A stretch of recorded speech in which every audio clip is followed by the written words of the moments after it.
So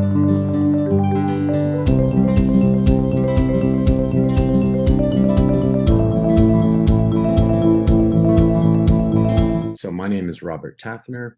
I'm the JALT 2023 conference featured speaker liaison. And today I'm very pleased to introduce our featured speaker, Dr. Agnes Bodis. And so welcome. And Dr. Agnes Bodis has worked in ESL and EFL for a number of years, both in Europe and Australia. Currently, she teaches a number of courses, including the Graduate Certificate TESOL course at Macquarie University. Her research topics include English language and teacher training, curriculum design, and language assessment in the fields of TESOL, applied linguistics, and applied social linguistics. So thank you very much for joining us. Could you maybe introduce yourself a little bit and then talk about the workshops you'll be presenting at the JALT conference? Hi, thank you, Robert. So yes, my name is Aggie Bodis. I'm a lecturer at the Department of Linguistics at Macquarie Uni, and as you said, I look after the Graduate Certificate of TESOL course, and I also teach in the master's course. The units that I teach are related to language teacher training, so TESOL methodologies and language testing as well, and I look after student teachers on their placements, on their practicum placements. So I came to this position from, as you said, from a longer teaching practitioner background as an ESL and EFL teacher, and I worked in different contexts, teaching different kinds of learners, migrants in Australia, international students, which are different needs, of course, and different age groups. I've been working at Macquarie University for 10 years now in teacher training. And so my research is located in basically two disciplines, sociolinguistics, as you said, and applied linguistics. And basically, having been a migrant myself in Australia and being an English language teacher of international students, have directed me towards focusing on English language proficiency, the way it's perceived in Australia, in this country that's a multilingual country in theory, but very much monolingual when it comes to thoughts and beliefs. So my research focused on the values and beliefs attached to various forms and varieties of English, the English language, to accents, for example, being used by students, and also multilingualism and multilingual speakers. So, for example, what do people think about migrants or students, international students, using their first languages in education? And because I've taught international students here for quite a while now, 15 years or almost, or even longer, I wanted to examine the kinds of public perceptions and also the institutional representations of language proficiency, and not just English language proficiency, but also multilingual competence, for example. So one part of my research looks at media and social media representations of language use and proficiency by international students.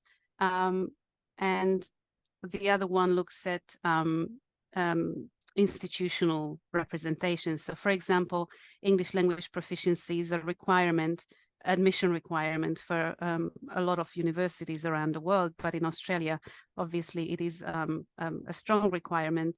And so I examined what forms of English language proficiency or what forms of English language is accepted as meeting the requirements. So this is more of a macro view of language and language use. And I'm lucky to be part of a research group called Language on the Move, which is headed by distinguished Professor Ingrid Pillar. And as part of my previous research, I've taken part in international projects looking at international students' linguistic experiences in Australia, the US, and at a British university, with Dr. Lee Swigert from Brandeis University and Professor Karen McAuliffe from the University of Birmingham. So this is the part that more of a sociolinguistic focus, but my research also focuses on scholarship of teaching and teacher training, basically. And this is what I'm going to talk about at the JALT conference. So the focus of this research is how to ensure that ESL teachers leave our courses and start their careers with the required skills for their TESOL careers. So you've asked me to talk about my workshops and my presentations. So one of my workshops, one of my talks is going to be focused on building autonomy through assessment design and learning task design.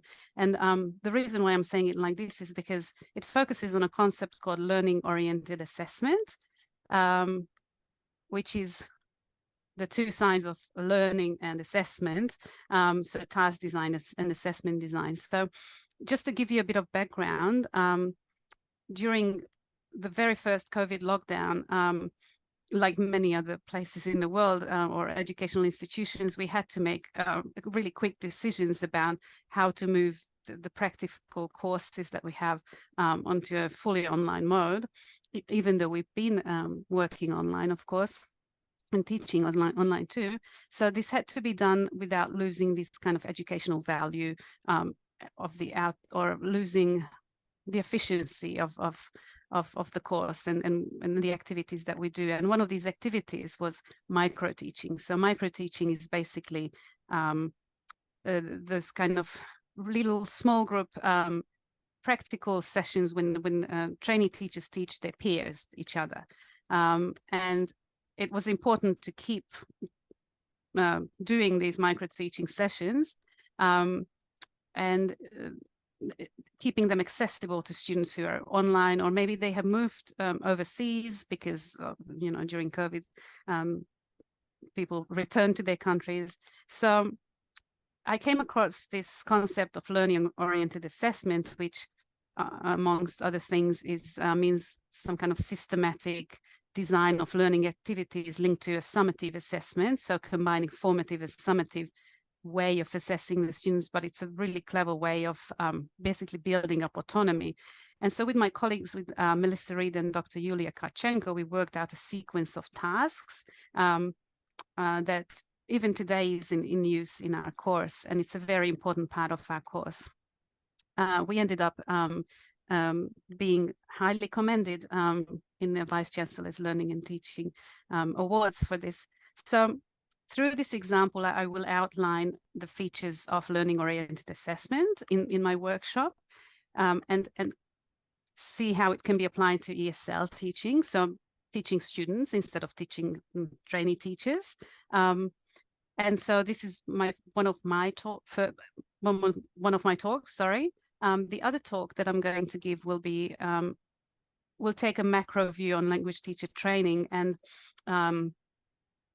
how we can make sure that the teachers that leave our courses or graduates from our courses are ready for the needs of the future. So we worked out with my colleague Melissa Reed and Dr. Yulia Kharchenko, we worked out this concept of sustainability, which is more of a metaphor really for English language teacher training. And in my talk, I'm going to outline the rationale for the need to have this kind of new mindset regarding language teacher training. And I will show this, I will demonstrate this, how we embedded this into our course. Now, how is it relevant for the audience? What will the attendees take away from this? The learning-oriented assessment workshop will provide a way to link learning activities and assessment in a way that creates a lot of motivation for the students. It's interactive. It makes use of technology as part of learning-oriented assessment and builds autonomy through the creation of a community or group work, for example, in students. So we will be looking at sequencing activities and how you time these activities, how you choose the medium of interaction, for example, the type of interaction in those learning activities. And we will look at how it can be used in everyone's own context. My talk on sustainability can help teachers analyze the kind of, or reflect on the kind of professional development activities they undertake, and how they can make systematic or more effective choices on plans, on how what kind of professional practice, what kind of development they need to do in their professional practice, and how to focus on the future. So I think both my talk and my research are focused on inclusivity, and both of my work and my research is focused on inclusivity and readiness to join society and workforce. And I hope that the participants will have some valuable takeaways from my examples and practice. So I look forward to seeing you at my workshop. Thank you. Okay, well, thank you very much. And I too look forward to seeing you in the near future. So until then, thank you very much. Thank you.